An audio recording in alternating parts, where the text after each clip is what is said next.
waif of a girl. How is a little kid, like, wielding 2 submachine guns on top of a branch without falling or, like, experiencing any of the recoils? You got a Lobster Magnet. Lobster's a 10 out, don't you grab it. This video is brought to you by T-Blocks. Enjoy the content now, but stay for the shilling later. Welcome to Lobster Magnet and Friends for our extremely late chapter review of The Promised Neverland, Chapter 77. It's too bad we couldn't get Zavil for this one, but I blame Goro's desire to have social free time. I'm trying to build my... Yeah, it was an A-okay chapter. It was A-okay. I'm trying to build my Weeb empire, and I'm building it on the corpse of my and Goro's free time.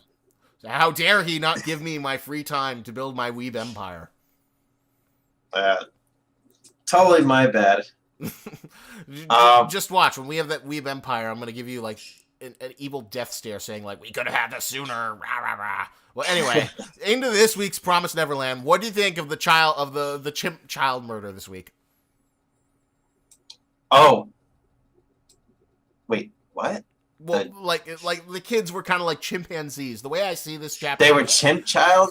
Well, because like the chimps. Well, basically, like think of it like this way: like the demons think that they're hunting chimps. Like they think they're like these baby. Oh, they're chimps. simpletons. They're like these simple animals that they can like just poke with spears. They love it. They're the dominant species.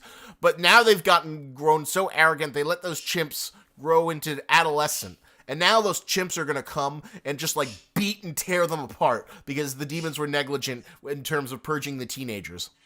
You really like this, the whole, chimpanzee, like, horror genre, don't you? Yes, I do. I love chimp horror. I love comparing chimps.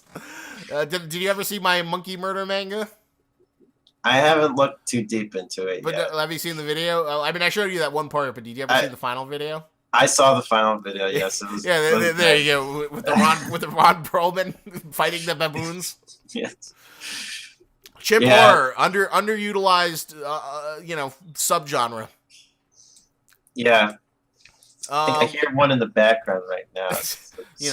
Yeah. Well, that's parrot horror. That has no existence whatsoever yet. Let me go close it. Okay.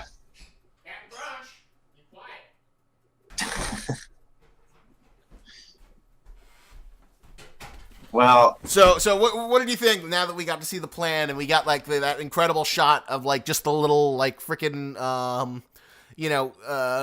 playful girl who like I'm trying to like describe her style, but it like reminds me of something like I don't know, kawaii or like lighthearted. She's like a cool skater girl, hipster. Cool skater, hipster girl, U19 girl. With stickers on her hat. Yeah, exactly. Or, pins on her hat and everything. Like a Hello like Kitty the 90s, girl. 90s kid or something. I don't know. Like Japanese, whatchamacallit, Shibara or Shibuya girl or something. But anyway, she gets her incredible moment where, we get the little flashback of her, like, seeing all the people get done, getting killed by the demons. And then she just whips out the 2 machine guns and then just starts... And this is the most ridiculous scene, Promised Neverland, we have seen so far. Like, everything up to this point has been sort of, like, somewhat based on like realism. Somewhat realistic, but this is just rule of cool everywhere. Where like this little waif of a girl. How is a little kid like wielding 2 submachine guns on top of a branch without falling or like experiencing any of the recoils? I saw that in the comments. People were like, "How is she not being knocked off?" And other people were saying, "Rule of cool. I don't care. It looks awesome." I mean. That was probably my biggest what the fuck moment. I mean, I actually didn't have like too many qualms with that because it's just like it was fucking cool, but it was like a badass moment. And it was completely earned to see these like children, these monkey children, and although I have to say though, it does there's like a touch of humor to it too. I think with that moment. You think also, so? Which and I like that. I thought it was interesting because it definitely felt like borderline like kind of like tasteless fan servicey because oh, you see her ass and she's got these short shorts, but there hasn't been any like sexy fan service whatsoever in Promised Neverland, so it never really felt like it went too far. Yeah. It didn't feel like super exploitive, and it felt like just kind of like badass action heroine. Like this is the equivalent of like, Scarlett Johansson being a badass as Black Widow, or being a badass in the Lucy movie, or any of the Scarlett Johansson action movies we've had in the past few years. Yeah. Like it's not a sexualized thing. It's more like it's like super machismo kind of like moment. Yeah, right there. Just, but it sort of like establishes the thing that like me and Xavier have been saying, like it sort of reinforces the fact that like the demons stand no chance against the humans whatsoever. I mean, it's kind of true. Like, why are the demons like so confident? Like, oh, our masks are pretty solid. Like, we can regenerate. They have guns and grenades and. Yeah, so it just feels like if the promise eventually gets broken, like the humans are just gonna like come and slaughter all of the demons. Yeah. Why is the William Minerva family like working so hard to prevent like the demons from to keep this promise? Because they're like, oh, we don't want the savage of the horrible wars where so many humans were killed. When it feels like, oh, you've got like laser beams and steampunk weapons. What is gonna stop the humans from just killing everything? I mean, that's true. Like, the demons like haven't really like, it doesn't feel like they've caught up in terms of like weapon technology in a sense.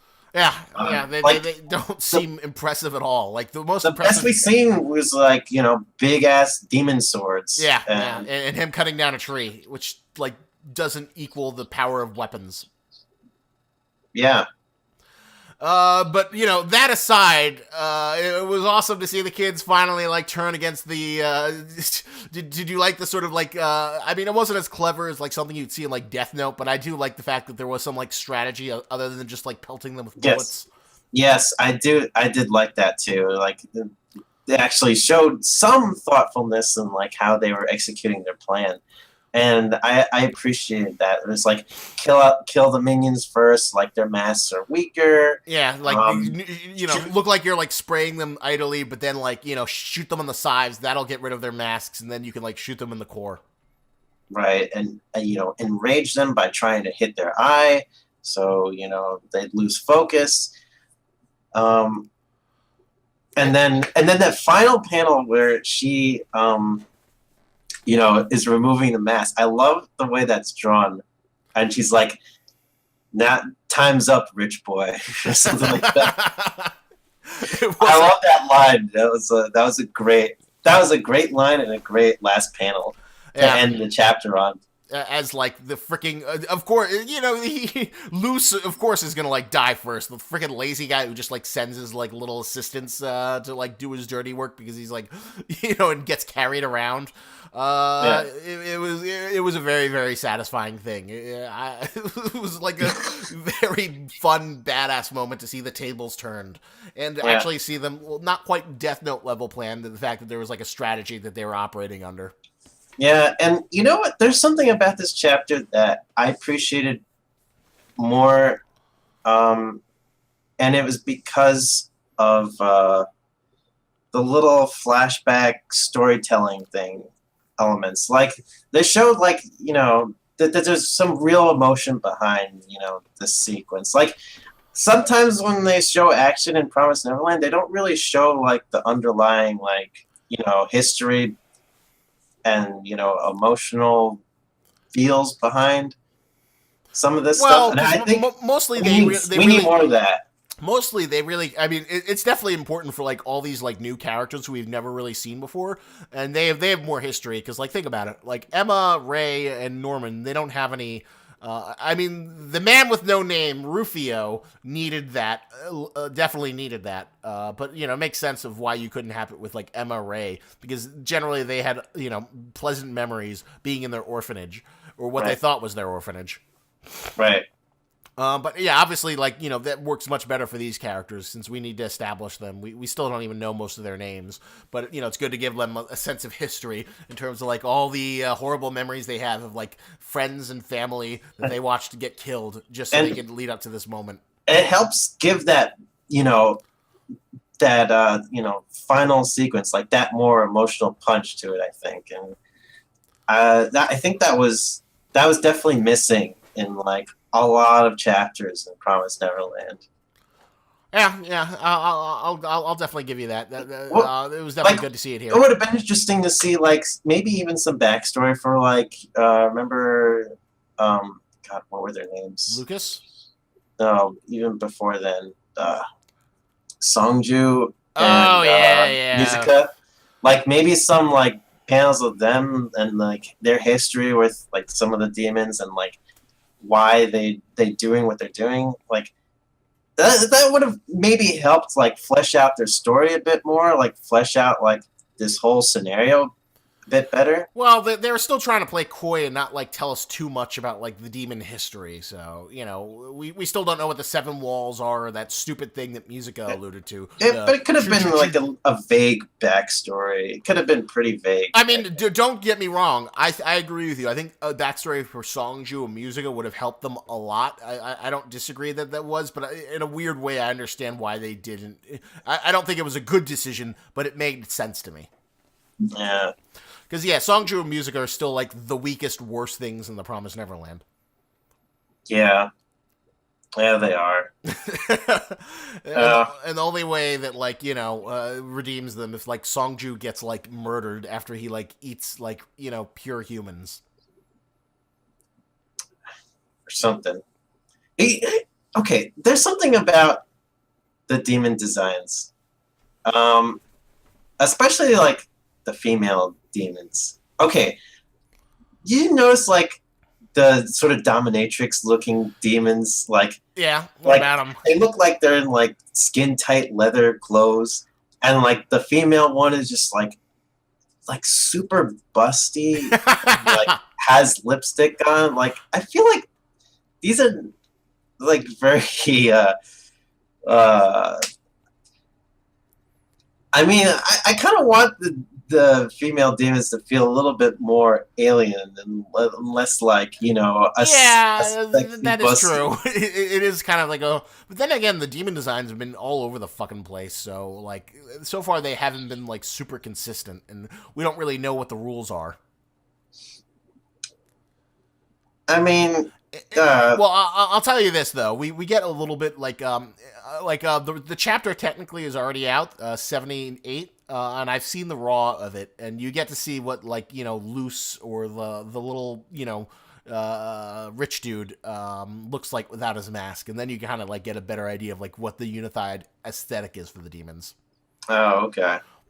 Because you see under his mask, and you're like, oh, okay, now this is kind of like. Because that, like, kind of lines up with what we saw before for the, the feral demons? The feral demons, yeah. Okay. Well, once you see that, there's a slight little bit more logic. Although I can give you, the female demon looking so feminine feels a little bit like a lazy cop-out versus, like, something more alien. Yeah, well, because it just seems kind of like a lazy design decision, in my opinion, because it's like, you're taking the body of, like, some really warped, like, I guess, busty woman, and then placing the head of, like, some demon on it. It is a little weird. I don't know. Personally, I like the S&M, like, latex gear. It, like, reminds me of something of out of the Matrix or Blade. And I like that aesthetic of putting onto the demons for the hunter. I can agree with you to a certain extent, but I think it's a good, intimidating, like, enemy design. Yeah, it's just. I mean, I don't mind the latex itself. I just maybe just don't like the boobs. it's a little much. I don't know. Maybe I can maybe sort I'm of. thinking I don't know. It's not a huge deal killer for me. But so all right. So you got to head off soon for your thing that will take us away from the Weeb Castle. Yeah. Whatchamacallit. So what would you give this chapter? It was a fun chapter. I would give it a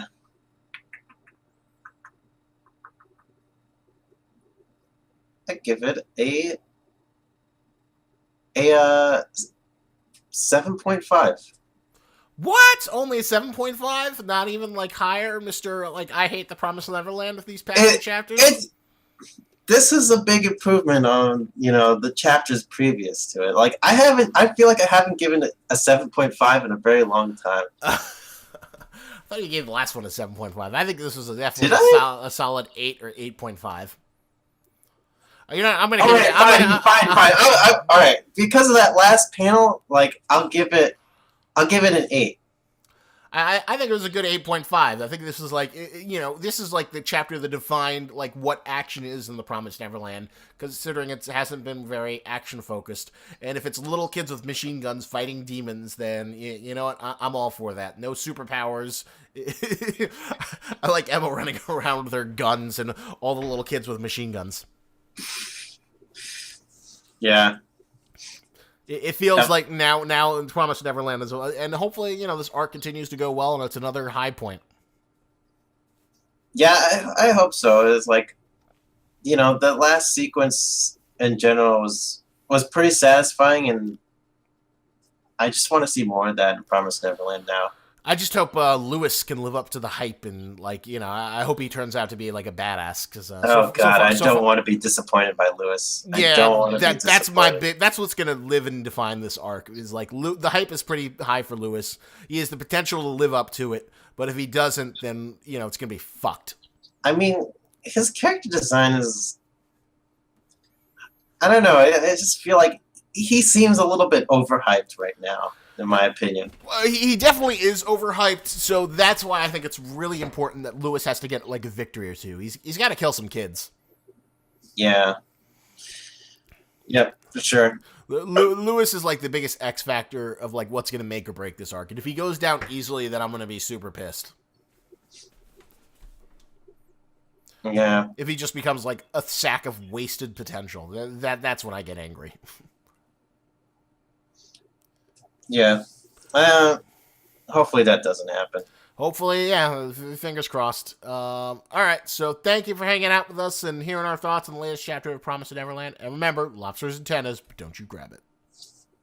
Do you like clothes but hate shopping? Then T-Blocks is the subscription service for you. But I know what you're thinking. But Lobster, how is that any different than Loot Crate or the other subscription services? Well, T-Blocks sends you t-shirts, which is clothing, which is actually useful, unlike the useless swag junk that Loot Crate keeps peddling on gullible schmucks.